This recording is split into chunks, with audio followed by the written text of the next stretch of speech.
Evictions meant to be carried out today in Goodwood in Cape Town have been placed on hold.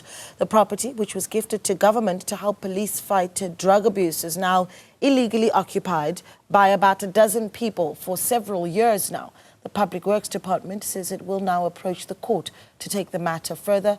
Newzroom Afrika's Sipha has more. Deputy Minister for Public Works Sipha visited the Goodwood property on Friday. His visit was part of government's program to reclaim hijacked and illegally occupied state buildings, with some meant to be refurbished for public use. But for those living here, eviction means the loss of the only home they know. And today, the families living in this property were almost on the streets. I don't know where to go to. I didn't start packing my things, understand, because this is my home, and I don't want to go out. I feel hot, so understand. And now I don't want to sleep outside on the pavement again. Residents say they don't understand why they are being forced out and insist they have not been offered any alternative accommodation. I've been staying like 3 years. Okay. You see, and I was staying well here and stuff like that. But the thing is this, that is the state now said, the council said, we hijacking the place. You see, the time when we hijacking the place was to no good. The time when they was coming and give us that letters is almost like they come to us and tell us, yes, this place not belongs to you, and you must when are you going to remove from the place? Civil rights group Ndifonukwazi is assisting the occupants.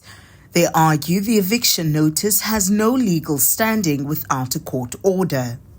What he said here yesterday was that people that are living in this property must vacate here by Sunday. That was an instruction. Now that's an unlawful instruction that is given by the minister, because there is no court order. What the community has received here, the families have received here, is a notice to vacate. Now, a notice to vacate is not an order of the court. It cannot be used as a basis of giving people an instruction to leave, especially when people do not have an alternative accommodation.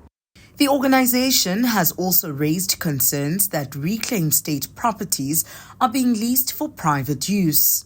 We must contextualize what is happening here. Early in the year, Minister Dean McPherson, who's the Minister of Public Works, released public properties that are underutilized out for private tender. Now that's very problematic that in the middle of a housing crisis that the department is issuing out private tender for these properties. We can't be having properties, public assets, going to the highest bidder when we're in the middle of housing crisis. So part of what we're saying as an organization is that that tender process must be revoked, because GIAMA requires that state assets must be used for service delivery. Government insists the process will be done with dignity and confirms that there is an order. The approach is to not degrade people, not to turn them into destitute, but we want to formalize everything. We want assets that belongs to the state to be back under the control of the state.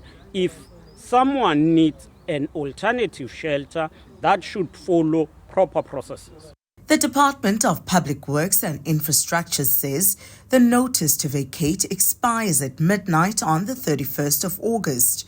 If the occupants refuse to leave, the matter will head to court for legal action. For Newzroom Afrika on Channel 405, I'm Kema in Cape Town.